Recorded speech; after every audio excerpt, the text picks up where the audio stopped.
ক্লাসে ছিলাম। তো এখন আমাদের কোচিং শুরু হয় নাই। যারা হচ্ছে এমটিতে খারাপ রেজাল্ট করছে তাদেরকে মিস সাজেশন দিতেছিল যে এগুলো পড়ো। হঠাৎ করে একটা অনেক জোর বিকট শব্দ হয়েছে, মিস সবাই কান ধরে ফেলছে। মিস অনেক তাড়াতাড়ি করে কান ধরছে। পরে এবার মিস বলে যে কী হয়েছে, আমি তো ভাবছি যে আকাশ থেকে মনে হয় শিলা বা এরকম কিছু পড়ছে। পরে আমরা যখন বেরোইছি দেখি যে যেখান দিয়ে আমরা সিঁড়ি দিয়ে ক্লাসে উঠি সেই সিঁড়ির জায়গাটা পুরোটা পুড়ে গেছে। আর সিঁড়ির ওই পাশে কিছু 7-8-এর ছেলেরা পড়তো, ওদের ইয়েটা পুরো পুড়ে গেছে, সিঁড়ির সাইড পুরো পড়ে গেছে। ওখানে অনেকে মানে গড়াগড়ি করতেছে। 7-8-এর ছেলেরা তো ভয় দৌড় দিতে গেছিলো। আগুনের পরে অনেকে গা লাল হয়ে গেছে, অনেকের খুব জামা কাপড় পুড়ে গেছে।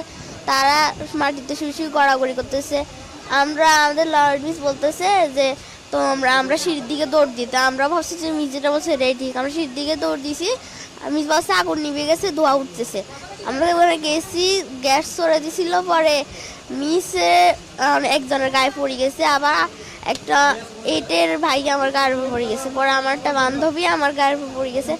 আমি অনেক কষ্ট ওখান থেকে উঠে আসছি। আর পরে বারান্দার যে গ্রিল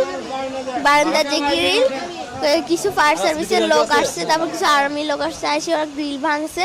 ভাঙার পর আমাদের ওখানে ট্রান্সপোর্টের যে গাড়ি রাখা হয় ওখানে একটা গেট আছে, গেট ভাঙে গেট হচ্ছে জানলার সাথে দিয়ে লাগাই দিয়েছে যাতে সিঁড়ির মতো করে যাওয়া যায়। পরে 7-8 জন মিলে নামাইছে।